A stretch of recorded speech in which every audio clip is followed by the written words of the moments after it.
Hello नमस्कार, मी प्रियंका. आपल्या YouTube चॅनलमध्ये तुमच्या सगळ्यांचं मनापासून स्वागत आहे. तर ही तयारी बघून तुमच्या लक्षात आलं असेल, आज आपण मिरचीच्या बिया लावणार आहोत. ही मिरची सिमला मिरची आहे. ढोबळी मिरचीच्या बिया मी काही काढून घेतल्या आहेत, तर त्या आज आपण लावणार आहोत. तर ही माझ्याकडे एक छोटीशी ग्रो बॅग आहे. यामध्ये मी गार्डन सॉईल घातलेली आहे थोडीशी. गार्डन सॉईल कशी तयार करायची याचा डिटेल व्हिडिओ यूट्यूब चॅनलवरती आहे. त्याची लिंक देखील मी डिस्क्रिप्शन बॉक्समध्ये नक्की देईन.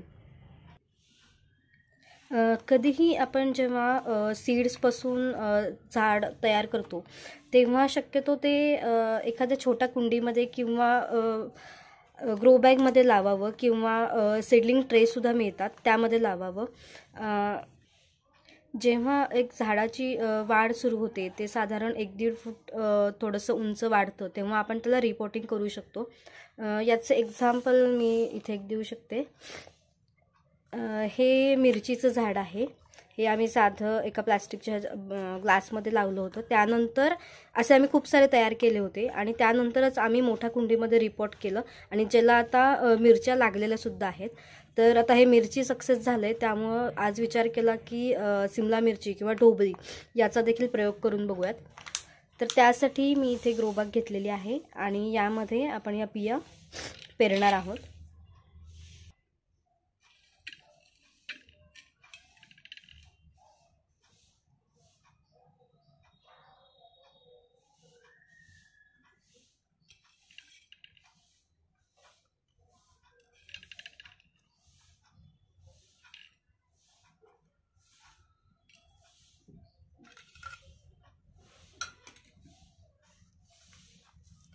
हे बघू शकताय, साधारण एवढ्या बिया मी एका ग्रो बॅगमध्ये घातलेल्या आहेत. यानंतर आपण त्याच्यावर थोडीशी माती देखील टाकणार आहोत.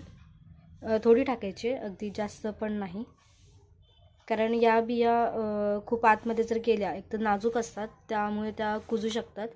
त्यामुळे थोडीशीच हलकी माती टाकायची जेणेकरून बिया लवकर जर्मिनेट होतील आणि लवकर रोप येतील.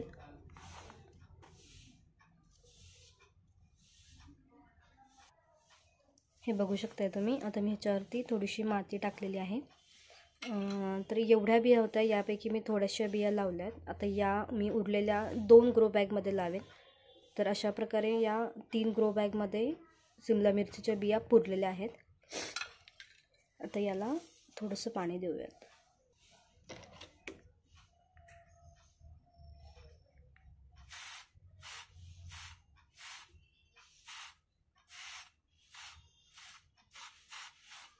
झाडाला पाणी दिल्यानंतर मी याला अशा ठिकाणी ठेवलं आहे, म्हणजे असं 2 कुंड्यांच्या मध्ये ठेवलेलं आहे, जेणेकरून याला थोडंसं ऊन देखील लागेल आणि जास्त ऊन पण नको आहे, थोडं सावली आणि थोडं ऊन असं दोन्ही मिळेल म्हणून इथे या जागी ठेवलेलं आहे. तर हा व्हिडिओ तुम्हाला कसा वाटला हे मला नक्की कमेंट करून कळवा आणि आमच्या चॅनलला लाईक शेअर सबस्क्राईब करायला विसरू नका. थँक्यू.